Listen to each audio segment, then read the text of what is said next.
www.congofrance.com. Les trois clés d'un amour réussi, les trois piliers de l'amour. Ces trois choses, c'est les trois choses qui peuvent garder une relation, qui peuvent garder des personnes ensemble. Pourquoi je parle de ces trois clés? Parce que j'ai remarqué que dans plusieurs couples, il n'y a pas ces clés. Et d'après quelques conseils que j'ai reçus de mon grand frère, et quelqu'un qui me conseille beaucoup, il m'a dit de parler de ça dans cette vidéo, parce que la plupart des couples qui se séparent, c'est des couples jeunes. Des couples jeunes qui se sont dit oui à la mairie, mais après 2 mois, ils vont se dire non à la même mairie. Des couples, une bouche qui disait à un autre je t'aime, après 2 mois, cette même bouche dit à l'autre je ne t'aime pas. Lorsque l'amour devient une possession, sache que l'amour n'existait pas au début. Les trois piliers de l'amour. Le premier pilier de l'amour, c'est Dieu. Beaucoup de gens se marient, mais beaucoup de gens ne mettent pas Dieu dans leur relation. Beaucoup d'hommes prient, ils veulent avoir la femme de leur vie, mais ils ne mettent pas Dieu dans ce qu'ils font. On voit des gens, tu priais avant d'avoir la femme de ta vie, tu gênais avant d'avoir l'homme de ta vie, mais dès que tu t'es marié, tu ne pries plus. Dès que tu t'es marié, tu ne confies plus ton couple à Dieu. Dieu doit être au centre d'une relation pour que cette relation puisse réussir. Dieu doit être au centre d'une relation pour que cette relation puisse donner le fruit le meilleur. Comment veux-tu bâtir un foyer solide si toi-même tu ne crois pas à un Dieu qui est solide? Donc le couple doit croire que leur relation est basée sur Dieu. Ta femme doit aimer Dieu plus que toi. Et toi l'homme, tu dois aimer Dieu plus que ta femme. Je suis navré de le dire, mais c'est vrai et c'est une réalité. Parce qu'une personne qui craint Dieu, une personne qui a l'amour de Dieu, ne va pas faire du mal à l'autre. Il ne va pas taper l'autre, il ne va pas tuer l'autre, mais il va chercher le bonheur de l'autre. Et il verra tous les défauts de l'autre pour les transformer en qualité. Et c'est ça, ce qu'on appelle l'acceptation. Deuxième point, deuxième pilier pour un amour solide, c'est la communication. On ne communique plus. Avant, beaucoup de gens, avant de se marier, ils étaient bisous par-ci, bisous par-là, restaurant, cinéma. L'homme était bien habillé, costumé, classique. La femme était toujours jolie, toujours bien.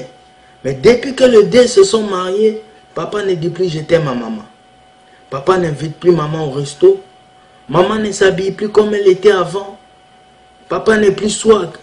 Il n'y a plus de communication, il n'y a plus d'attirance, il n'y a plus de pardon, il n'y a plus ce cœur-là qui dit à l'autre « je t'aime malgré tout ». Il faut la communication dans un couple pour que ce couple puisse avancer. Donc vous devez communiquer, vous devez savoir ce que l'autre a, ce que l'autre a fait. C'est très important parce que plus qu'il n'y a pas de communication, plus vous vous séparez sans le savoir et vous allez devenir des étrangers dans une seule maison. Et lorsque vous devenez des étrangers dans une seule maison, l'amour n'existe plus et c'est le divorce qui viendra vous séparer. Troisième pilier d'un amour réussi, c'est le pardon.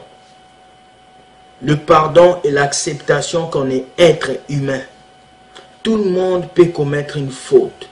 Tout le monde peut tomber. Tout le monde peut tomber. Et l'homme est un éternel satisfait, surtout en matière d'amour. Peut-être que ce jeune homme t'avait épousé parce qu'il avait vu ton joli corps, ta belle figure. Mais lorsque tu as un enfant, tu es devenu enceinte, l'homme n'est plus à la maison, il se fâche contre toi. Ne te fâche pas contre l'homme, mais sache que l'homme est un éternel insatisfait. C'est normal. La fille sortait avec toi parce qu'elle te voyait que tu brillais, tu t'habillais bien. Mais la fille n'arrive plus à sortir avec toi. Peut-être parce que dans l'homme, il y a ce qu'on appelle l'insatisfaction. Et cette insatisfaction existe en chacun de nous. Et ce qu'il faut faire, c'est qu'il faut briser les barrières. Il faut accepter les défauts de l'autre, accepter les qualités de l'autre et avoir un esprit d'humilité et d'humiliation. Quand vous voyez que la dispute commence à dépasser les niveaux, il faut savoir se taire et laisser la place à l'intelligence physique. Là, c'était les 3 points pour un amour réussi. Maintenant, il y a un point important, je vais dire, c'est au fur et à mesure qu'une relation de couple est médiatisée, elle devient fragile et elle s'en va vers le divorce. Protégez votre amour. Protégez votre amour. Je parle aux amoureux. Les problèmes qui se passent entre toi et ta chérie, personne ne doit les savoir si ce n'est Dieu. À force de parler du mal de ton prochain, de ton mari, de ta femme aux autres, tu ne fais que multiplier le mal dans ton couple.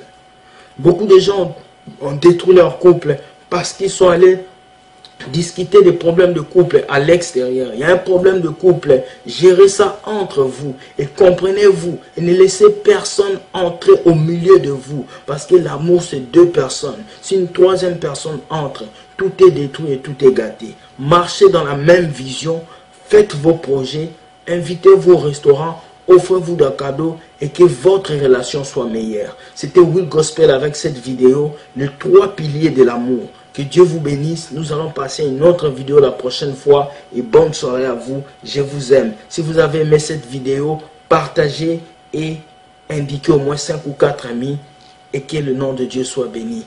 Merci à la génération consciente. Je vous aime. Bye. www.congofrance.com